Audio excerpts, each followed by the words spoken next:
শুনছেন গল্প স্বল্প 100.1 FM গোল্ডে। ব্যস্ত সময়ে দৌড়তে দৌড়তে মাঝে মধ্যেই আমরা হাঁপিয়ে উঠি। মেন্টাল হেলথ ঠিক রাখা আজকের দিনে তাই একটা বড় চ্যালেঞ্জ। মন খারাপ হলে শেয়ার করুন, প্রয়োজনে ডক্টরের সাহায্য নিন। আজকের গল্প কোনোভাবেই আত্মহত্যা করাকে সমর্থন করে না, বরং এই ধরনের ভাবনা থেকে বেরিয়ে এসে সুস্থ জীবনযাপনের কথাই বলে। 100.1 FM গোল্ড সবার জন্য সুস্থ ও সুন্দর জীবনের আশা রাখে। ভালোবাসার মরশুমে 100.1 FM গোল্ড নিয়ে এলো প্রেমের এক অব্যক্ত কাহিনী।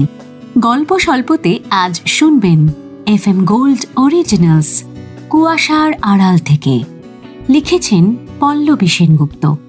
লেখিকা প্রথমে ক্রাইস্ট চার্চ গার্লস হাই স্কুলে পড়াশোনা শেষ করে তারপর কলকাতার প্রেসিডেন্সি কলেজ থেকে স্নাতক এবং কলকাতা বিশ্ববিদ্যালয় থেকে স্নাতকোত্তর ডিগ্রি লাভ করেন। পরবর্তীতে ম্যানেজমেন্ট নিয়েও পড়াশোনা করেছেন। বর্তমানে পেশাগত দিক থেকে তিনি মানব সম্পদ বিভাগের উচ্চপদস্থ আধিকারিক। তার গল্প লেখার শুরু মাত্র 13 বছর বয়সে। প্রথম সারির এক কিশোর পত্রিকায় তার লেখা গোলাপ কুঁড়ি নামক গল্প প্রকাশিত এবং পুরস্কৃত হয়। এরপর প্রকাশিত হয় কিশোর সাহিত্য অনুগল্পের সংকলন জঙ্গলে টুবলু। বহু পত্রপত্রিকা ও লিটল ম্যাগাজিনে তার গল্প প্রকাশিত হয়েছে। কিশোর সাহিত্য ছাড়াও তার লেখা অন্যতম জনপ্রিয় বই নিস্তব্ধ নিঃশ্বাস। একাধিক সিনেমার জন্য ইতিমধ্যেই তার বহু গল্প নির্বাচিত হয়েছে। আজকের গল্প পাঠে বাসু, অপরূপা, অঙ্কিতা, অর্পণ, অরিজিৎ, রাজীব, সুনন্দা, সোমক, সুদীপ্ত ও ইন্দ্রাণী। শুরু হচ্ছে পল্লবী সেনগুপ্তর লেখা গল্প কুয়াশার আড়াল থেকে।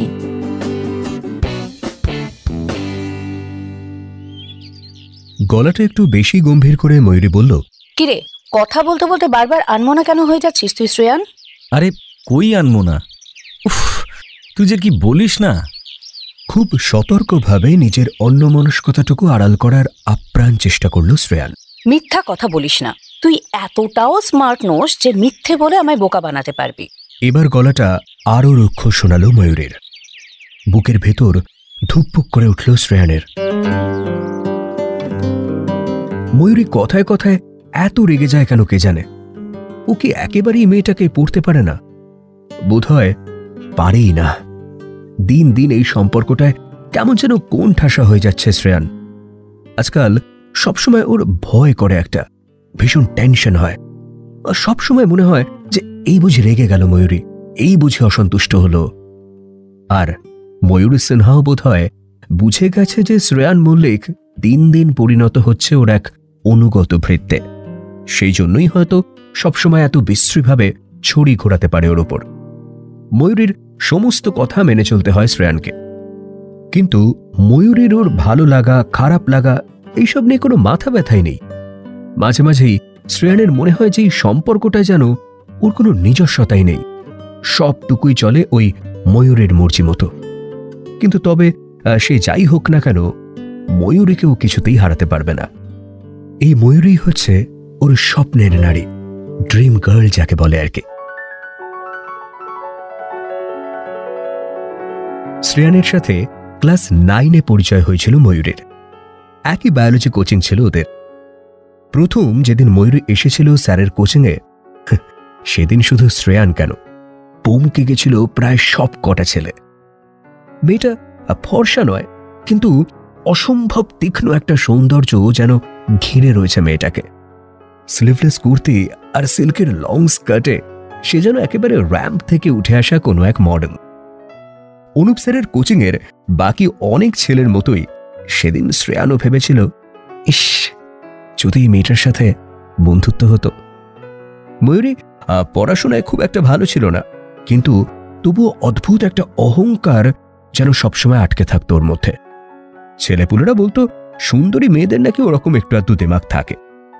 ময়ূরীকে দেখলেই সেই সময় ভালো লাগায় একেবারে দম আটকে আসতো শ্রেয়ানের। বারবার মনে হতো, উফ ভগবান, একবার যদি ওর সাথে কথা বলার সুযোগ জোটে। সুযোগটা মিলেও গেছিল। ময়ূরীর আঁকার হাত খুব খারাপ ছিল। বায়োলজি প্র্যাকটিক্যালের আঁকাগুলো তাই ওর মতোই ভীষণ ছিঁড়িছাথেন। এই নিয়ে একদিন অনুপ স্যারের কাছে প্রচণ্ড বকাও খেয়েছিল। ক্লাসে সকলের সামনে ময়ূরীকে দাঁড় করিয়ে স্যার জিজ্ঞেস করেন, আচ্ছা, এটা কি এঁকেছো বলো তো ময়ূরী? হ্যাঁ, কোনো দিক থেকে এটা মানুষের হার্ট বলে মনে হচ্ছে? কোনটা অরিকল আর কোনটা ভেন্ট্রিকল কিছু কি বোঝা যাচ্ছে? দেখো তো ভালো করে, একটু দেখো দেখো ভালো করে, এটা কি হয়েছে? অপমানে কালো হয়ে গেছিল মেয়েটার মুখটা। আর সেদিনকেই বাড়ি ফেরার সময় আচমকা সাইকেল নিয়ে ময়ূরীর পথ আটকে দাঁড়িয়েছিল শ্রেয়ান। দুরু দুরু বুকে বলেছিল, ময়ূরী, তোর সাথে একটা কথা আছে, একটু জরুরি। বাম ভুরুটা উপর দিকে তুলে ট্যারচা চোখে তাকিয়ে মেয়েটা একবার জরিপ করে নিয়েছিল ওকে আপাদ মস্তক। তারপর একটু বিরক্ত স্বরেই বলল, তোর সাথে আবার আমার কি দরকার থাকতে পারে? মনের সবটুকু জোর একত্র করে নিয়ে শ্রেয়ান বলেছিল, দেখ, আমি জানি আজ স্যারের কথাগুলো তোর খুব খারাপ লেগেছে। আসলে স্যার ওরকমই রে, বড্ড খ্যাচখ্যাচে। সবাই কি সমান আঁকতে পারে নাকি? তাই আমি বলছিলাম কি, তুই তোর প্র্যাকটিক্যাল খাতাটা আমায় দিতে পারিস, আমি সব এঁকে দেব। সবাই বলে আমার আঁকার হাত বেশ ভালো। কয়েক সেকেন্ডে কি একটা ভেবে নিয়ে ব্যাগ থেকে বের করে খাতাটা ওর হাতে দিয়েছিল ময়ূরী সিনহা। আর তারপর একেবারে বসের কায়দায় বলেছিল, আগে দুটো আঁকবি, তারপর যদি আমার কাছে পাশ করিস তাহলে বাকিগুলোও তোকে দিয়ে আঁকাবো। ময়ূরীর ওই দুটো কথাতেই বুকে যেন ঝর্ণা বয়ে গিয়েছিল শ্রেয়ানের। ময়ূরী ওর সাথে কথা বলেছে, এই মুহূর্তটাই তো এতদিন কল্পনা করে এসেছিল ও। শেষ পর্যন্ত ময়ূরীর কাছে পাশ করেছিল শ্রেয়ান। তাই ওকে নিজের খাতার বাকি আঁকাগুলো এঁকে দেবার পারমিশন দিয়েছিল মেয়েটা। আর ওইটুকুতেই যেন সেদিন হাতে স্বর্গ পেয়েছিল শ্রেয়ান। ময়ূরীর সাথে কথা বলার সুযোগ হচ্ছে, এটাই বা কম কিসের? আর কারোর সাথে তো ওই মেয়ে কথাই বলে না।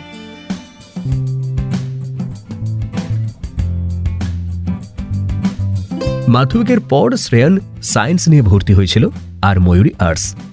কিন্তু ভগবান সদয় ছিলেন শ্রেয়ানের উপর, তাই কিভাবে যেন এক হয়ে গিয়েছিল বাংলা কোচিংটা। ময়ূরী যেন দিন দিন সুন্দর হচ্ছে, ওর থেকে চোখই ফেরাতে পারছে না শ্রেয়ান। কিন্তু ওকে মনের কথা বলার সাহসও কিছুতেই জুটিয়ে উঠতে পারছিল না শ্রেয়ান। দেখতে দেখতে পার হয়ে গেল হায়ার সেকেন্ডারির 2 বছরও। এরপর শ্রেয়ান ভর্তি হলো ইঞ্জিনিয়ারিং এ, আর ময়ূরী ইতিহাস অনার্স।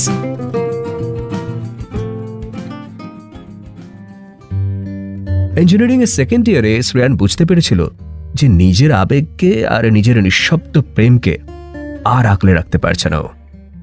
ময়ূরীর তো ফোন নাম্বার ওর কাছে ছিলই, তাই একদিন ওকে ফোন করে সরাসরি প্রপোজ করেছিল শ্রেয়ান। ময়ূরী, তোকে একটা কথা বলতে চাই। কি কথা? আমার না তোকে খুব ভালো লাগে ময়ূরী, আজ থেকে নয়, বহুদিন থেকে, সেই ক্লাস 9-এ পড়ার সময় থেকে। তাই কি আমায় ভালো লাগে? তুই কি পাগল শ্রেয়ান? তুই একবার নিজের দিকে তাকিয়ে দেখ, তোকে তো দেখে মনে হয় ক্লাস 10-এর ছেলে। এখনো ভালো করে দাড়ি গোফও গজায়নি। তুই কিনা প্রেম করার স্বপ্ন দেখিস, তাও আবার আমার সাথে? এসব বোকা বোকা খেয়াল ছাড় আর পড়ায় মন দে, কেমন? ফোনটা কেটে দিয়েছিল ময়ূরী। ভীষণ কষ্ট হয়েছিল সেদিন শ্রেয়ানের। ও ভেবেই নিয়েছিল যে আর কোনোদিন ওই মেয়ের কথা ও ভাববেই না। কিন্তু ভাবলেই তো আর সব হয় না। হাজার চেষ্টা করেও শ্রেয়ান কিছুতেই পারেনি ওকে নিজের মনের থেকে সরাতে। কোনোদিন অন্য কোনো মেয়ের দিকে তাকাতেই পারেনি শ্রেয়ান। আর এইভাবেই কেটে গেছিল ইঞ্জিনিয়ারিংয়ের 4টে বছর। তারপর ক্যাম্পাসিং থেকে চাকরি পেয়েছিল মোটামুটি একটা সফটওয়্যার কোম্পানিতে। তখনও কিন্তু ওর বুক জুড়ে শুধুই ময়ূরী। বছর 3 ওই চাকরিটা করার পর শ্রেয়ান অফার পেয়েছিল এই মাল্টিন্যাশনাল কোম্পানিতে, তবে পোস্টিং কিন্তু ভুবনেশ্বরে, কলকাতায় নয়। 2 বার ভাবেনি এখানে আসতে শ্রেয়ান। ও তো আসলে এই শহরটা ছাড়তেই চাইছিল। ওখানে যে বড্ড বেশি করে জড়িয়ে আছে ময়ূরীর স্মৃতি। এখানে বছর দুয়েক মন দিয়ে কাজ করেছিল শ্রেয়ান। কিন্তু হঠাৎ একদিন এক বৃষ্টি ভেজা সন্ধ্যাতে সবকিছু কেমন যেন একটা এলোমেলো হয়ে গেল। সেদিন ওই বৃষ্টি ভেজা রাতে ডিপার্টমেন্টাল স্টোরে নিজের কিছু প্রয়োজনীয় জিনিস কিনছিল শ্রেয়ান।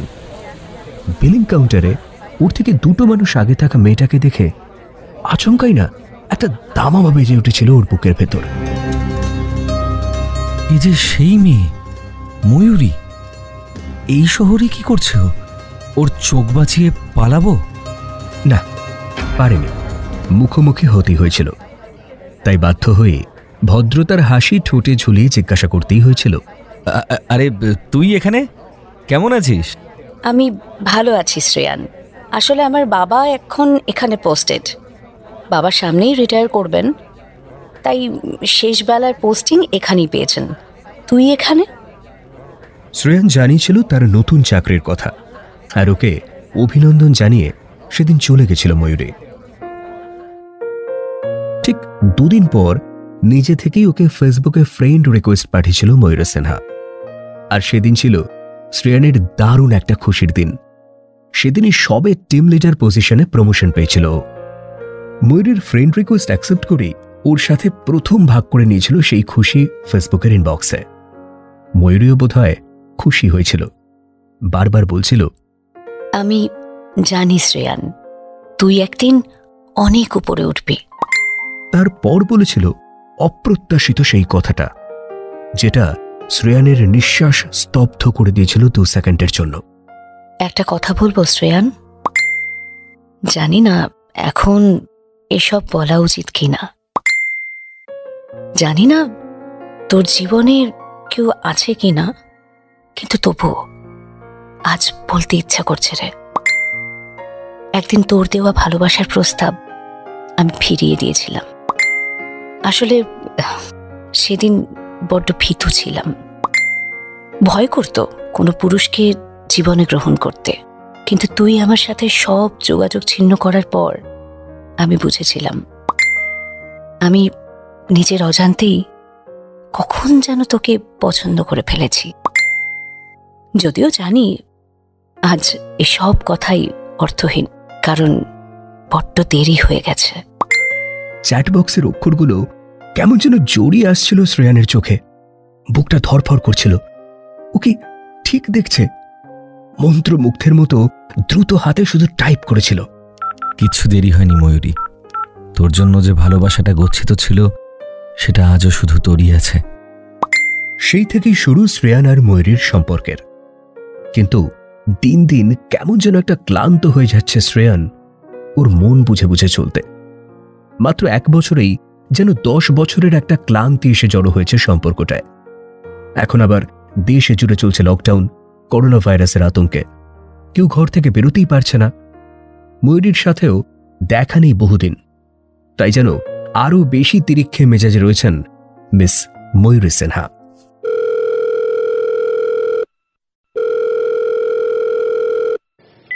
কি রে বল, কেন অন্য মনস্ক হলি? অন্য কোনো মেয়ের দিকে নজর তোর? শোন শ্রেয়ান, আমি তোকে আগেও বলেছি আর আবারও বলছি, আমার সাথে সম্পর্কে থাকলে তোকে কিছু জিনিস মেনে চলতে হবে।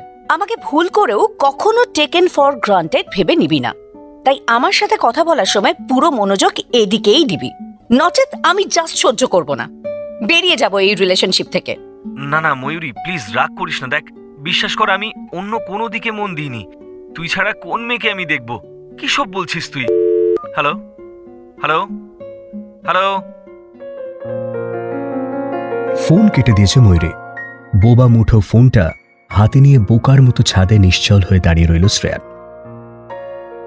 সত্যি কি ভীষণ রেগে গেল ময়ূরী? উফ, কেন যে এত আনমনা হতে গেল শ্রেয়ান। ওই মেয়েটা, সব নষ্টের মূল ওই মেয়েটা, কি যেন নাম?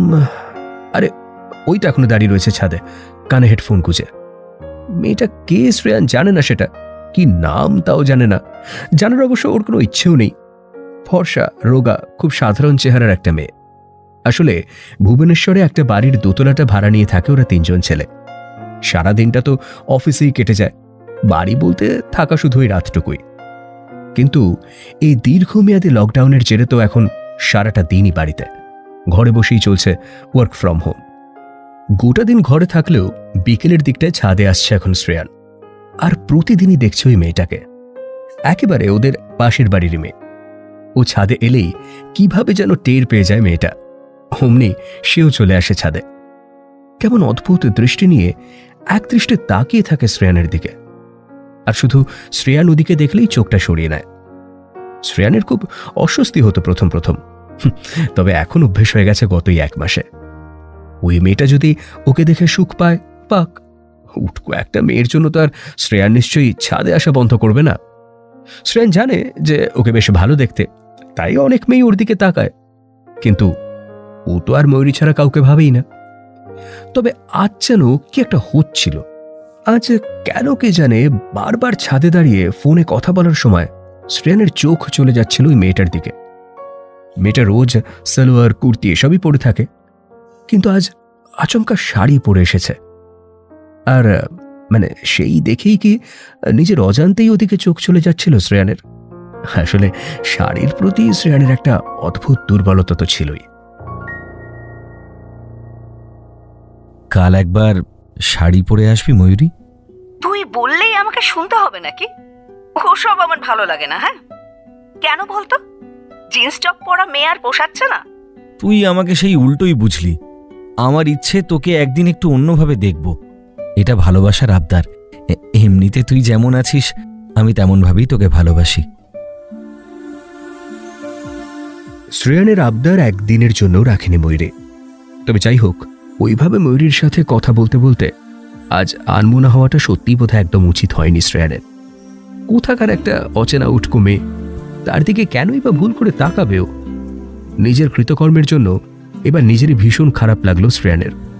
যেভাবেই হোক ময়ূরীকে মানাতেই হবে, আর ও রাগটাকে ভাঙাতেই হবে। হালকা হালকা একটা বৃষ্টি এসে আচমকা ভিজিয়ে দিচ্ছে সন্ধ্যের শহরকে। ছাতা খুলতে ইচ্ছে করছে না তিয়াশার। অল্প বাড়ি ধারায় নিজেকে ভিজিয়ে নিচ্ছে ও। অফিস থেকে বেরিয়ে এসেছে খানিক আগেই।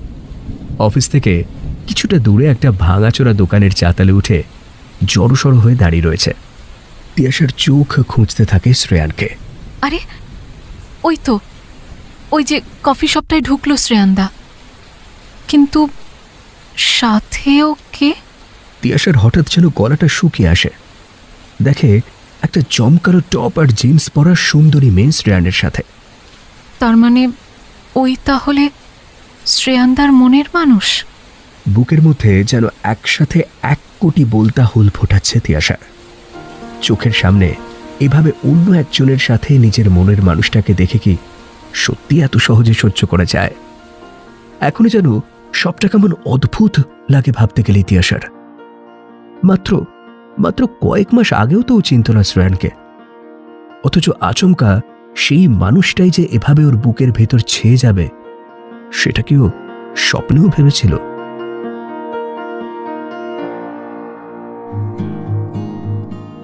ইঞ্জিনিয়ারিং এর ফাইনাল ইয়ারেই ক্যাম্পাসিং থেকে চাকরিটা পেয়েছিল তিয়াশা। ও বর্ধমানের মেয়ে, পড়াশোনা করেছে কলকাতায়, আর চাকরির পোস্টিং হলো ভুবনেশ্বরে। খুব নামকরা বড় একটা কোম্পানি। বাবা মা খুব খুশি হয়েছিলেন আর নিশ্চিন্তও হয়েছিলেন, কারণ ভুবনেশ্বরে তিয়াশার পিসি থাকেন। পিসির বাড়ি অফিস থেকে খুব একটা দূরেও নয়, তাই ওখানে থেকেই নিজের চাকরিটা করতে পারবে তিয়াশা। যথাসময়ে মানে জয়নিং ডেটের ঠিক 2 দিন আগেই ভুবনেশ্বরে পৌঁছে গেছিল তিয়াশা চৌধুরী। আর আসার প্রথম দিনই পিসি বলেছিলেন, সন্তিয়া খুব লক্ষ্মী মেয়ে হয়ে থাকবি। আমি আর পিসে দুজনেই বুড়ো মানুষ, বড় মুখ করে তো দায়িত্ব নিয়েছি, দেখিস যেন মুখ ডোবাসনি।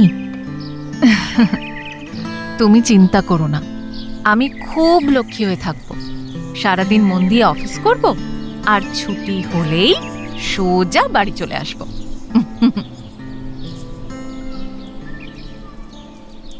কিন্তু নির্দিষ্ট দিনে অফিসে জয়েন করা আর হয়ে উঠল না তিয়াশার। হুট করে দেশ জুড়ে হয়ে গেল লকডাউন। করোনা ভাইরাস নিয়ে সারা বিশ্ব জুড়ে শুরু হয়ে গেল আতঙ্কের সুনামি। লকডাউন মানে ঘরেই থাকতে হবে, কিন্তু একভাবে ঘরে থাকতে কিছুতেই মন টিকত না তিয়াশার। তাই পিসি বলেছিলেন, বিকেল হলে রোজ ছাদে গিয়ে হেঁটে আসবি তিয়া, আমার গাছগুলোতে জল দিয়ে দিবি। সেই সুবাদেই প্রথমবার পিসির বাড়ির ছাদে উঠেছিল তিয়াশা। আর প্রথম দিনেই ও দেখতে পেয়েছিল শ্রেয়ানকে। না, তখন অবশ্য ও জানতো না যে ওর নাম শ্রেয়ান। প্রথম দেখাতেই শ্রেয়ানকে দেখে ভীষণ ভালো লেগে গেছিল ওর। একটু অন্যমনস্কভাবে দাঁড়িয়েছিল, পরনে হালকা ঘিয়ে রঙের টি শার্ট আর ঘরোয়া ফুল প্যান্ট। তাতেই যেন কি একটা ভীষণ হ্যান্ডসাম লাগছিল ছেলেটাকে, ঠিক যেন ওই হিন্দি সিরিয়ালের লিড রোল করা ছেলেগুলোর মতো দেখতে। কিন্তু অতটা সুন্দর ছেলেদের মধ্যে সাধারণত যেমন একটা উপর চালাকি ভাব থাকে, এর মধ্যে সেটা নেই। উল্টে একটা আলগা সরলতা আছে। কলেজে পড়ার সময় অনেক ছেলেকেই দেখেছে তিয়াশা, কিন্তু কাউকেই কোনোদিন তেমন ভালো লাগেনি ওর। সবাই কেমন যেন একটা ওভার স্মার্ট।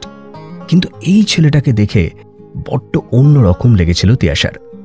প্রথম দর্শনেই মন যেন চুরি করে নিয়েছিল শ্রেয়ান। তিয়াশা এর পর থেকে রোজ ছাদে উঠত। শ্রেয়ান একেবারে ওদের পাশের বাড়িতেই থাকে, আর ও ছাদে গেলে কিভাবে যেন টের পেয়ে যেত তিয়াশা, অমনি চলে যেত। শ্রেয়ানকে শুধু দু চোখ ভরে দেখতেই ভীষণ ভালো লাগতো তিয়াশার।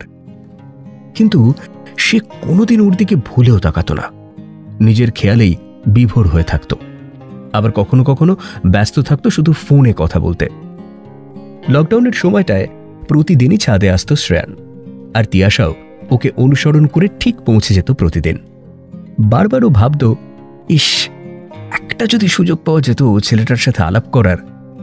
আর এই সুযোগটা যেমন অপ্রত্যাশিতভাবে এসে যাবে, সেটা অবশ্য ভুলেও ভাবেনি তিয়াশা। লকডাউন শেষ হবার পর অফিস খুলল যথারীতি। জয়নিং এর প্রথম দিনেই বোমকে গেছিল। ওর কোম্পানিতেই চাকরি করে শ্রেয়ান। শুধু তাই নয়, ওকে যে প্রজেক্টে দেওয়া হলো সেই প্রজেক্টেই কাজ করে শ্রেয়ান। ওর টিমের টিম লিডার যে তার নামই শ্রেয়ান মল্লিক। শ্রেয়ানকে টিম লিডার হিসেবে পাওয়ার পর আনন্দে নাচতে ইচ্ছে করেছিল তিয়াশার। ছেলেটা সত্যিই খুব ভালো, সব নতুনদের কাজে সাহায্য করে, শিখতে সাহায্য করে। টিমের সকলেই বলে, শ্রেয়ানদা খুব ভালো মানুষ। মানুষটার এই সুন্দর স্বভাব আস্তে আস্তে তিয়াশার ভালো লাগাটাকে ভালোবাসায় যে কখন পরিণত করে দিল, সেটা সে টেরই পেল না। পিসি যেদিন শুনেছিলেন যে শ্রেয়ান ওদের অফিসেই ওর সিনিয়র, সেদিন তিনিও গাল ছড়িয়ে হেসে বলেছিলেন, ও মা, শ্রেয়ানের জুনিয়র হয়ে কাজ করছিস তুই? তাহলে সত্যি আর কোনো চিন্তা রইল না। ছেলেটা ভীষণ ভালো রে, দেখছি তো এই কবছর সব সময় এসে খোঁজ নিয়ে যায়, আমরা কেমন আছি, আমাদের কিছু লাগবে টাকবে কি না। এমন ছেলে আজকালকার দিনে কটা হয় বল? শোন তিয়া, যদি কোনোদিন অফিস থেকে ফিরতে দেরি টেরি হয়ে যায়, তাহলে তুই শ্রেয়ানের সাথেই চলে আসবি। ও ছেলেটাকে চোখ বন্ধ করে ভরসা করা যায়। হ্যাঁ, তিয়াশাও তাই চায়।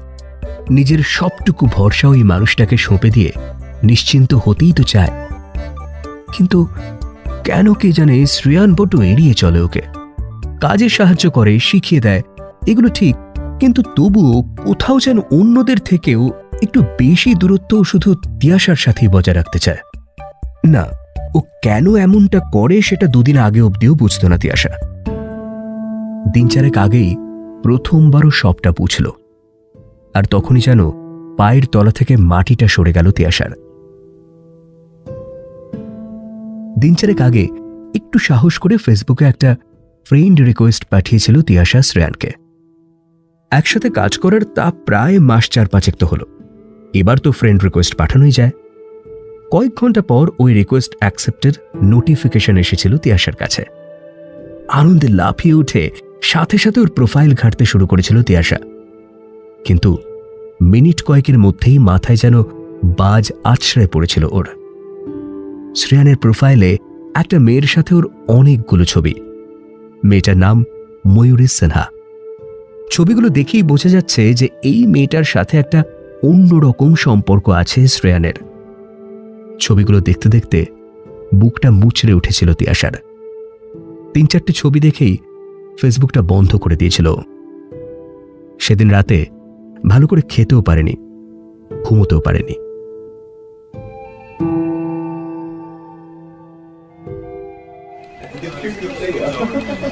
পরের দিন অফিস গিয়েই জিজ্ঞাসা করেছিল সুমিতাকে শ্রেয়ানের ব্যাপারে। সুমিতা শ্রেয়ানের বেশ ভালো বন্ধু, আর মেয়েটাও ভালো, তিয়াশাকে স্নেহ করে বেশ। সেদিন কাজের ফাঁকে আচমকাই প্রশ্নটা করেছিল তিয়াশা। একটা কথা জিজ্ঞাসা করব সুমিতাদি? হ্যাঁ, কর না। আচ্ছা, আমাদের টিম লিডার আছে না শ্রেয়ানদা, ও কি বিবাহিত? আধা বিবাহিত বলতে পারিস। শ্রেয়ানের প্রেমিকা ময়ূরী, ময়ূরীকেও নিজের প্রাণের থেকেও বেশি ভালোবাসে। বহুদিন থেকে ভালোবেসে এসেছে ময়ূরীকে, আর খুব শিগগিরই ফুল বিবাহিত হতে চলেছে ওরা। সুমিতার বলা কথাগুলো যেন তীরের মতো বেঁধছিল তিয়াশার কানে। একটা কান্নার দলা পাকিয়ে উঠছিল গলার কাছে। তবু সেটা কোনো মতে সামলে নিয়ে বলেছিল, ও আচ্ছা, তুমি দেখেছো শ্রেয়ানদার ময়ূরীকে? হ্যাঁ দেখেছি, অনেকেই দেখেছে, শুধু আমি কেন। আসলে তোরা মানে জুনিয়ররা তো একটু আগে বেরিয়ে যাস, আমরা যারা পরে বেরোই তারা অনেকেই দেখেছি। মাঝে মধ্যেই তো ময়ূরী এসে অপেক্ষা করা অফিসের নিচে। প্রেমিককে প্রতিদিন না দেখে থাকতে পারে না সেও। আসলে এত হ্যান্ডু প্রেমিক তো, যদি আমরা নিয়ে নিই। কিন্তু তুই এত খোঁজ নিচ্ছিস কেন রে? লক্ষণ তো ভালো নয়। এই, তুই আবার শ্রেয়ানের প্রেমে পড়িসনি তো? অবশ্য বললেও দোষের কিছু নেই। এমন একটা কিউট ফেসওয়ালা ছেলে টিম লিডার হলে প্রেমে না পড়ারও কিছু নেই। কিন্তু ওই রাস্তায় বড় বড় করে নো এন্ট্রি বোর্ড ঝোলানো, আর তাছাড়া। সুমিতার কথা শেষ হবার আগেই চলে এসেছিল শ্রেয়ান। তিয়াশার দিকে তাকিয়েই বলেছিল, যে কাজটা দিয়েছিলাম সেটা করেছো তো তিয়াশা? ও কোনো উত্তর দেবার আগেই সুমিতা বলে উঠেছিল, এই যে শ্রেয়ান, এই তিয়াশা রানীও তোমার আরেকজন অ্যাডমায়ারের সংখ্যা বাড়ালো বলে মনে হচ্ছে। তা প্রতি বছর আর কটা ফ্রেশার মেয়ের মন ভাঙবি রে তুই শ্রেয়ান? এইবার তো ময়ূরীর সাথে বিয়েটা সেরে ফেল। সুমিতার কথা শোনা মাত্রই কেমন যেন একটা অপ্রস্তুত ভাব ফুটে উঠেছিল মানুষটার মুখে। ওসব কোনো উত্তর না দিয়ে শুধু গম্ভীর গলায় একবার বলেছিল, কাজটা ইমিডিয়েটলি শেষ করো তিয়াশা। সেদিনকার পর থেকে রোজই রাত করে ফিরছে তিয়াশা। শ্রেয়ানের পরে পরেই বেরোচ্ছিল ওই ময়ূরী সিনহাকে চাক্ষুষ দেখবে বলে, কিন্তু কোনোদিনই দেখতে পাচ্ছিল না। অবশেষে আজ দেখা মিলেছে। দূর থেকে হলেও ময়ূরীকে আজ স্পষ্ট দেখেছে তিয়াশা। ওকে কাছে পেয়েই কি অদ্ভুতভাবে যেন বদলে গেছিল শ্রেয়ানদার চোখ মুখের রং। না, খুশি নয়, অনেকটা ভয় দেখতে পেয়েছে তিয়াশা আজ শ্রেয়ানের চোখে মুখে। তবে কি শ্রেয়ানদা ভয় পায় ময়ূরীকে? কিন্তু কেন? ভয় বা তোষামোদের তো কোনো জায়গায় থাকতে পারে না সত্যিকারের ভালোবাসায়। একটা অব্যক্ত কষ্টে ফেটে যাচ্ছে বুকটা। ও যে শ্রেয়ানকে সত্যি বড্ড ভালোবেসেছিল, আর নিজের ভালোবাসার মানুষটাকে পাবার আগেই চিরতরে হারিয়ে ফেলল।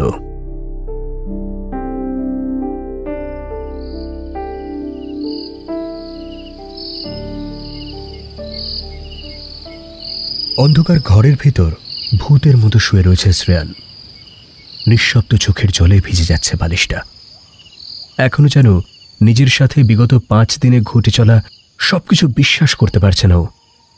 আচমকা একটা ঘূর্ণিঝড় এসে যেমন হুট করে তছনছ করে দিয়ে যায় সাজানো এই গোটা পৃথিবীটাকে, ঠিক তেমনভাবেই গত কয়েকদিনে ভেঙে চুরে সহসা খান খান হয়ে গেছে শ্রেয়ানের এই সাজানো জীবনটা। দিন 5 আগের কথা, সেদিন অফিসে পৌঁছানো মাত্রই ওর ডাক পড়েছিল HR ডিপার্টমেন্ট থেকে। হ্যাঁ বলুন। শ্রেয়ান, তোমার ব্যাপারে কোম্পানি কিছু সিদ্ধান্ত নিয়েছে। মানে? আমি ঠিক বুঝতে পারলাম না, কি সিদ্ধান্ত? শ্রেয়ান, কোভিড-19-এর সময় এমনিতে কোম্পানি বেশ কিছু ফাইন্যান্সিয়াল ধাক্কা ফেস করেছিল। তাই আমরা ভেবেছিলাম যে পরবর্তীকালে পারফরমেন্সের ভিত্তিতে আমরা কিছু লোকজনকে রিজাইন করতে বলবো। তোমার পারফরমেন্সে কোম্পানি খুশি নয় শ্রেয়ান। তুমি বড্ড বেশি ইদানিং ছুটি নিচ্ছ, অফিস টাইমে খুব বেশি ফোনে কথা বলছো, এমনকি ডেডলাইনও ঠিকঠাক মিট করতে পারছো না। মোট কথা হলো তোমার মনোযোগের অভাব দেখা যাচ্ছে। এর আগে তোমার সতর্ক করা হয়েছিল, কিন্তু লাভ হয় নাই। তাই কোম্পানি চাইছে তুমি রিজাইন করো। তোমার আগামী 1 মাসের নোটিস পিরিয়ডের টাকা তুমি পেয়ে যাবে। কিন্তু অফিসে আসার দরকার নেই। রবিনাথনের কথাগুলো শুনে চোখের সামনে পৃথিবীটা দুলে উঠেছিল শ্রেয়ানের। এসব কি শুনছে ও? হ্যাঁ, এটা ঠিক যে ময়ূরী ওর জীবনে আসার পর থেকে কাজে হয়তো কিছুটা গাফিলতি হয়েছে। ওর আবদারে হুটহাট আচমকা ছুটিও নিয়ে কখনো কখনো বেড়াতেও যেতে হয়েছে। আবারও রাগ করে বলে অফিস টাইমেও ফোনে কথা বলতে হয় ওর সাথে মাঝে মাঝেই। চেষ্টা করেও এই সমস্যাগুলো কিছুতেই এড়াতে পারেনি শ্রেয়ান। কিন্তু তাই বলে ইস্তফা দিতে বলা হবে ওকে? স্যার শুনুন, আমার কথাটা একবার বুঝুন। আমাদের আর কিছু শোনাননি মিস্টার মল্লিক, রিজাইন করতে হবে, নইলে বাধ্য হবো আমরা তোমাকে টার্মিনেট করতে।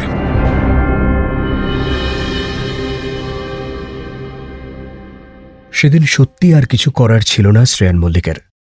পরাজিত নায়কের মতো অপমানের গ্লানি মেখে অফিস থেকে বেরিয়ে এসেছিল। ফিরে এসে চুপচাপ শুয়েছিল নিজের ঘরে। কারোর সাথে কথা বলতে ইচ্ছে করছিল না, এমনকি ময়ূরীর সাথেও না। ময়ূরী অনেকবার ফোন করেছিল কিন্তু ধরছিল না শ্রেয়ান। কিন্তু কতক্ষণই বা ওর থেকে সরে সরে থাকবে। রাত্রে তাই নিজে থেকেই ফোন করেছিল ময়ূরীকে।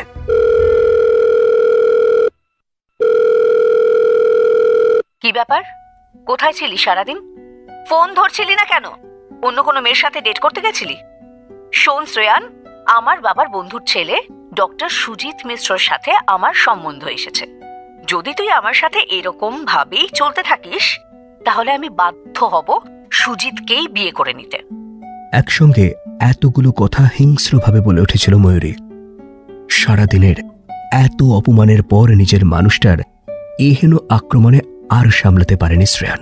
প্লিজ ময়ূরী, প্লিজ প্লিজ, সব সময় আমায় দোষারোপ করা বন্ধ কর। তুই ভাবতেও পারবি না আজ কি হয়েছে আমার সাথে। কি হয়েছে? আমার চাকরিটা চলে গেছে। আজ আমায় রিজাইন করতে বলা হয়েছিল। জানি না কি হবে এবার। হয়তো আবার কলকাতায় ফিরে গিয়ে আগের সেই ছোট কোম্পানিতেই জয়েন করতে হবে আমায়।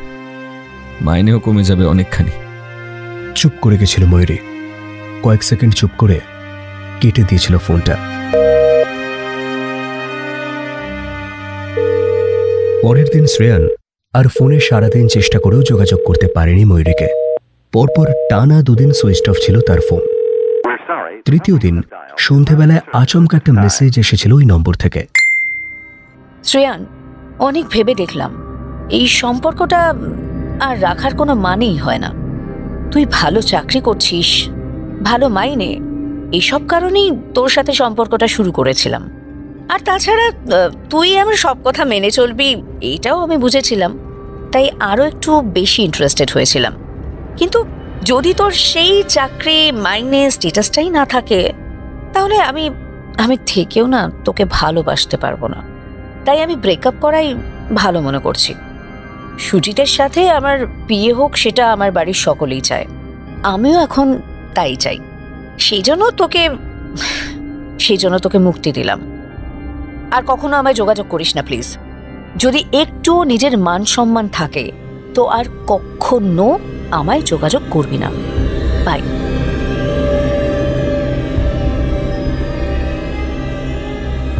মেসেজটা পেয়ে ফোন হাতে নিয়ে পাথরের মতো খানিকক্ষণ দাঁড়িয়ে ছিল শ্রেয়ান। তারপর পাগলের মতো ডায়াল করেছিল ময়ূরীর নাম্বার। আর সাথে সাথে বুঝেছিল যে ওর ফোন নাম্বারটা ব্লক করে দিয়েছে ময়ূরী। তারপর থেকে পেরিয়ে গেছে গোটা 1.5 দিন। কষ্টে, যন্ত্রণায় ফালা ফালা হয়ে যাচ্ছে শ্রেয়ান। খেতে পারছে না, শুতে পারছে না। কেন এমনটা হলো ওর সাথে? ওর ভালোবাসায় তো কোনো খাদ ছিল না। নিজের সবটুকু দিয়েও ভালোবেসেছিল ময়ূরীকে। কোনোদিন ভুল করেও অন্য কোনো মেয়ের দিকে তাকায়নি। ওর প্রতি কোনো মেয়ে দুর্বল হচ্ছে বুঝতে পারলেও সতর্কভাবে দূরত্ব বজায় রেখেছে তার সাথে। এই তো যেমন অফিসের ওই তিয়াশা বলে মেয়েটা। শ্রেয়ান বুঝে যে সে ওর প্রতি ভীষণ দুর্বল, সেই জন্য সব সময় জেনে বুঝে ওকে এড়িয়ে চলেও। নিজের সম্পর্কের প্রতি এতটা সৎ হওয়া সত্ত্বেও ওর সাথেই হতে হলো এমনটা। না, এই পৃথিবীতে আর বেঁচে থাকার কোনো কারণ খুঁজে পাচ্ছে না শ্রেয়ান। আর কেই বা আছে ওর এই নিষ্ঠুর দুনিয়ায়? মা তো সেই কবেই মরে গেছিল, আর বাবাও চলে গেছেন বছর 3 আগে। ময়ূরী ছাড়া তো আর নিজের বলতে কেউ নেই। না, সত্যি আর বেঁচে থেকে কোনো লাভ নেই। বিছানা থেকে তরাক করে উঠে পড়ল শ্রেয়ান। হ্যাঁ, এটাই সেরা সময়। সৌরভ আর অভিজিৎ দুজনে মিলেই অফিস থেকে ফেরেনি এখনো। নোটপ্যাড টেনে নিয়ে লাল কালিতে বড় বড় করে লিখল, আমার মৃত্যুর জন্য কেউ দায়ী নয়। তারপর একটানে হাতে তুলে নিল ফল কাটার ছুরিটা। বাঁ হাতের কবজি বরাবর খ্যাচ করে চালিয়ে দিল ছুরিটা। মুহূর্তের মাঝে ফিনকি দিয়ে রক্তের ধারা নেমে এলো ছেলেটার হাত বেয়ে।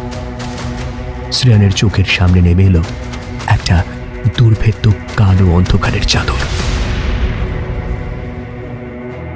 আমার মৃত্যুর জন্য কেউ দায়ী নয়, কেউ দায়ী নয়, কেউ দায়ী নয়।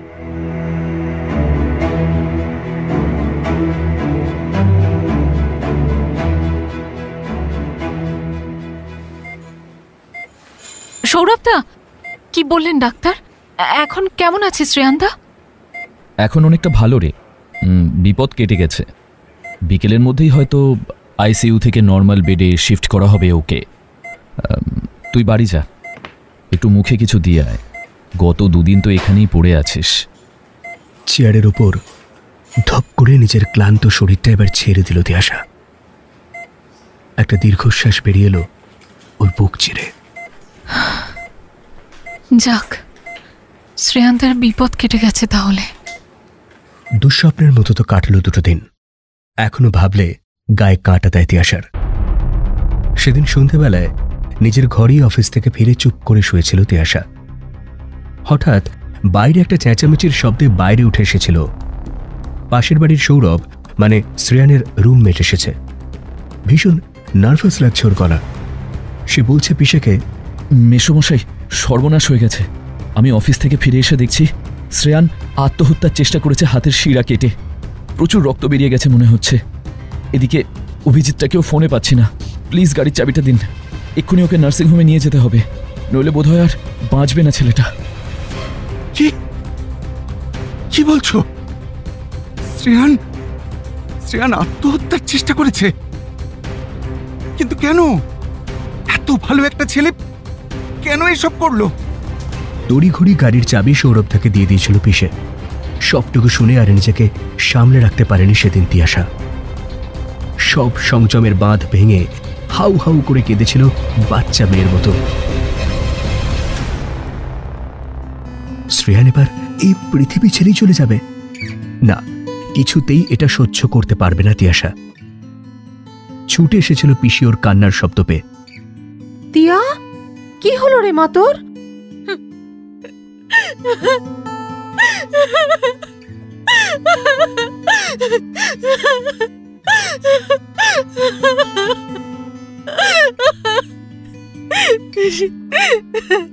পিসি, শ্রেয়ানদার কিছু হবে না তো? পিসির বুকে আছড়ে পড়ছিল তিয়াশা। পিসির অভিজ্ঞ চোখ ঠিক পড়ে নিয়েছিল ওর মন। মৃদু গলায় বলেছিলেন তিনি, ভালোবেসে ফেলেছিস শ্রেয়ানকে? না, আর অস্বীকার করতে পারেনি তিয়াশা। চাইনি অস্বীকার করতে। পিসি তখন ওর মাথায় হাত বুলিয়ে বলেছিলেন, জানি শ্রেয়ানের মতো ছেলেকে ভালো না বেশে থাকা যায় না, কিন্তু ভালোই যখন বাসলি তাহলে কেন এই সর্বনাশ আটকাতে পারলি না রে? উত্তর দিতে পারেনি তখন তিয়াশা। শুধু কেঁদেছিল পাগলের মতো। পিসি তারপর নিজেই নিয়ে এসেছিল ওকে নার্সিংহোমে। গত 1.5 দিন মৃত্যুর সাথে লড়ে গেছে শ্রেয়ান। অনেকটা রক্ত বেরিয়ে গিয়েছিল। সৌরভ সেদিন ফিরতে যদি আর একটু বেশি দেরি করত তাহলে হয়তো আর বাঁচানোই যেত না মানুষটাকে। এই 1.5 দিন মুখে সেভাবে কিছুই দিতে পারেনি তিয়াশা। বেশিরভাগ সময়টাই পড়েছিল এই নার্সিংহোমে। সৌরভ, অভিজিৎ আর পিসেই করেছেন যা কিছু দরকার। আর কেই বা করবে? ছেলেটা যে বড্ড একাই গোটা পৃথিবীটায়। তার তো নিজের বলতে কেউ নেই।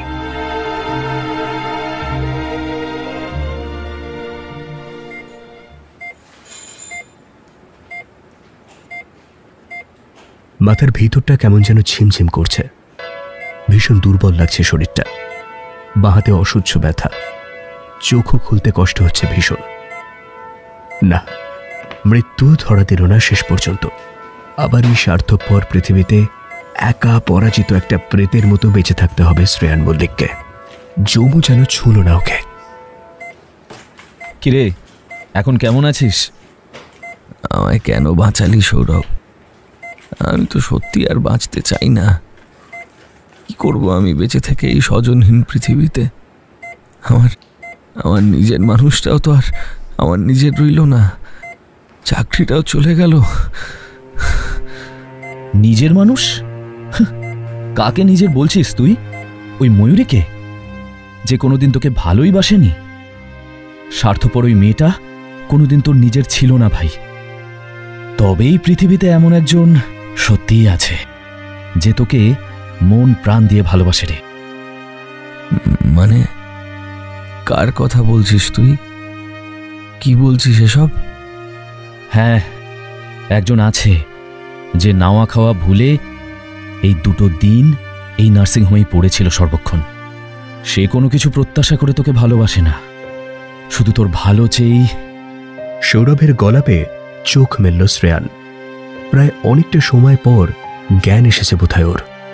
শেষ হল না সৌরভের কথা। সাথে সাথেই দরজার বাইরে শ্রেয়ান দেখতে পেল একটা পরিচিত মুখ, তিয়াশা, ওর অফিসের সেই মেয়েটা। কেমন আছো শ্রেয়ানদা? বলল তিয়াশা। তুমি এখানে? আমি এর কথাই তোকে বলছিলাম। যাই হোক, তোরা কথা বল, আমি বাইরে আছি। বেরিয়ে গেল সৌরভ। তিয়াশা এসে বসল শ্রেয়ানের পাশে। হ্যাঁ, এই মেয়েটা যে শ্রেয়ানের প্রতি দুর্বল সেটা তো বুঝতো, কিন্তু তা বলে যে ও এভাবে ওর জন্য সমস্ত ভুলে নার্সিংহোমে পড়ে থাকতে পারে তা তো কোনোদিন স্বপ্নেও ভাবেনি শ্রেয়ান। আমি জানি তুমি ভালোবেসে আঘাত পেয়েছ, জীবনে আঘাত পেয়েছ, কিন্তু তা বলে এইভাবে নিজেকে শেষ করে দেবে তুমি? জীবনটা তো অনেক বড় শ্রেয়ানদা। জীবন যুদ্ধের ময়দানে লড়াই না করে এইভাবে কাপুরুষের মতো পালিয়ে যাবে তুমি? তুমি তো না হয় পালিয়ে বেঁচে যাবে, কিন্তু কিন্তু এই পৃথিবীতে যারা তোমায় সত্যি ভালোবাসে তারা তারপর কিভাবে তোমার চলে যাওয়ার যন্ত্রণাটা নিয়ে বেঁচে থাকবে ভেবে দেখেছো? তিয়াশার মুখের দিকে এবার ভালো করে তাকালো শ্রেয়ান। মেয়েটার 2 চোখ উপচে জল, জলের রেখা নামছে কালবে। বাচ্চা মেয়েটা আচমকাই যেন বড় হয়ে গেছে অনেকখানি। মেয়েটা আস্তে আস্তে হাত বুলিয়ে দিচ্ছে ওর মাথায়। অদ্ভুত একটা প্রশান্তি অনুভব করছে শ্রেয়ান এই স্পর্শটায়। ময়ূরী সব সময় খুব সজাগভাবে এড়িয়ে চলত ওর ছোঁয়া, আর কখনো হাতে হাত রাখলেও সেই স্পর্শে কোনোদিন এত কোমলতা অনুভব করতে পারেনি। তাহলে তিয়াশার স্পর্শে আজ কেন এতটা আরাম হচ্ছে? ভালোবাসার স্পর্শ কি তবে এতটাই মায়াময় হয়? ময়ূরীর চোখে তো নিজের জন্য কোনোদিন 1 ফোঁটাও জল দেখেনি। তাহলে এই মেয়েটার 2 চোখের কুল ছাপিয়ে আজ এই প্লাবনটা কেন? কেন ভালোবাসো আমায় তিয়াশা? আমার যে তোমায় দেওয়ার মতো কিচ্ছু নেই। তুমি ফিরে যাও, নিজের চাকরি মন দিয়ে করো, ক্যারিয়ার বানাও। আর তুমি? আমি কি করব জানি না। মৃত্যু যখন এলোই না তখন বাঁচতে হবে। হয়তো কলকাতায় ফিরে যাব, পুরনো চাকরিটাই আবার হয়তো করব। ও চাকরি আমি ছেড়ে দিয়েছি শ্রেয়ানদা।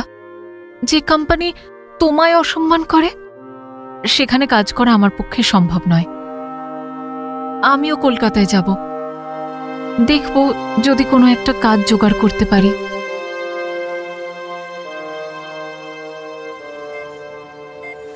চাকরি ছেড়ে দিয়েছ মানে? তোমার ক্যারিয়ার সবে শুরু হয়েছে, এই স্টেজে এত ভালো কোম্পানির চাকরি ছেড়ে দেওয়াটা কত বড় ভুল সেটা বোঝো? আর আমার জন্য চাকরি ছেড়েছ, এরকম অর্থহীন কথার মানে কি? বললাম না আমি একজন নিঃস্ব মানুষ, আমার তোমায় দেওয়ার কিছুই নেই। কিছু পাওয়ার আশায় তো আমি তোমায় ভালোবাসিনি শ্রেয়ানদা। ভালোবাসা যে দেওয়া নেওয়ার হিসেব মিলিয়ে হয় না। তবে আমার তোমার থেকে কোনো প্রত্যাশা নেই এটা যেমন ঠিক, তেমনি এটাও ঠিক যে আমার ভালোবাসা আমার কাছে ধ্রুব তারার মতো সত্যি। তাই আমার সে ভালোবাসাকে কেউ লাভ ক্ষতির অঙ্ক কষে দুর্বল করে দিতে পারবে না, এমনকি তুমি নিজেও না। যাই হোক, আমি আসি। তুমি চেষ্টা করো ভালো থাকার। আমি কাল ফিরে যাচ্ছি বর্ধমানে, আমার বাড়িতে। তোমার সামনে এসে আর তোমায় কখনো বিব্রত করব না।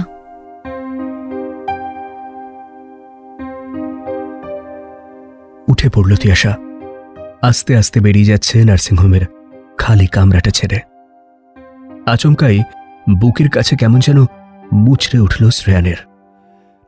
তিয়াশা চলে যাচ্ছে বলে কেন হঠাৎ এতটা কষ্ট হচ্ছে ওর? কেন মনে হচ্ছে কুয়াশার আড়াল থেকে আচমকা এক পশলা যে ভালোবাসার রোদ্দুর ওকে ভিজিয়ে দিয়েছিল, আবার সেটা হারিয়ে গিয়ে ওকে ঠেলে দিচ্ছে অন্ধকার এক মুঠো মেঘের আড়ালে। তিয়াশা না চেয়েও যেন ডেকেই ফেলল। থমকে দাঁড়িয়ে পড়ল মেয়েটা। কিছু বলছো শ্রেয়ানদা? আমার হাতটা ধরবে তিয়াশা? জানি না কোনোদিন তোমায় অনেক সুখ ঐশ্বর্য দিয়ে ভরিয়ে তুলতে পারবো কিনা, কিন্তু বিশ্বাস করো, ভালোবাসবো নিজের সবটুকু দিয়ে। তোমার ভালোবাসার অমর্যাদা হতে দেব না কোনোদিন। চোখ বেয়ে এবার জল পড়ছে শ্রেয়ানেরও। ব্যান্ডেজ বাঁধা দুর্বল হাতটা বাড়িয়ে দিয়েছ। এক ছুটে এসে শ্রেয়ানের বুকের উপর ঝাঁপিয়ে পড়ল তিয়াশা। বাচ্চা মেয়ের মতো কাঁদছে হাউ হাউ করে। কথা দাও, কথা দাও, আর কখনো এমন করবে না। আর কোনোদিনও আমায় ছেড়ে কোথাও যাওয়ার কথা তুমি ভুল করেও ভাববে না। জীবনের সব সুখ দুঃখ আমরা দুজন মিলে ঠিক ভাগ করে নেব শ্রেয়ান। সবসময় দুজন দুজনের সাথে থাকবো। অবুঝ মেয়েটা নানান কথা বলেই যাচ্ছে পাগলের মতো কান্না ভেজা স্বরে। ওর মাথায় আস্তে আস্তে হাত বুলিয়ে দিচ্ছে শ্রেয়ান। বহু যুগ পর নিজের বুকের ভেতরটা বড্ড নির্ভার লাগছে আজ। সত্যিকারের নিজের মানুষকে কাছে পেলে বোধ হয় এমনটাই অনুভূত হয়। অনেক কেঁদেছ, আর না, আর কেঁদো না। এই তো আমি তোমার কাছেই আছি। চোখ মোছো এবার তিয়াশা, চোখ মোছো। আলতো করে মেয়েটার চিবুকটা ধরে ওর মুখটা তুলল শ্রেয়ান। কপালের ওপর ছড়িয়ে থাকা ওর এলোমেলো চুলগুলো সরিয়ে নিজের মনেই বলল, ঈশ্বর আমাদের দুজনকে আশীর্বাদ করো, যেন আজীবন একে অন্যের পরিপূরক হয়ে আমরা বেঁচে থাকতে পারি।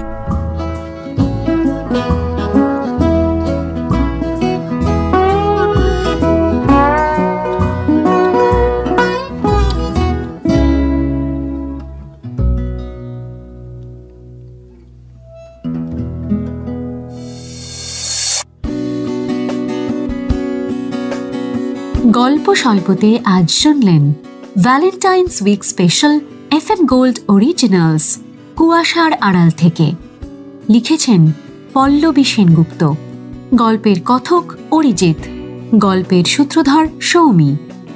বিভিন্ন চরিত্রে শ্রেয়ান বাসু, তিয়াশা অপরূপা, ময়ূরী অঙ্কিতা, সৌরভ রাজীব, অনুপ স্যার সোমক, রবিনাথন অর্পণ, পিসে সুদীপ্ত, পিসি ইন্দ্রাণী ও সুমিতা সুনন্দা।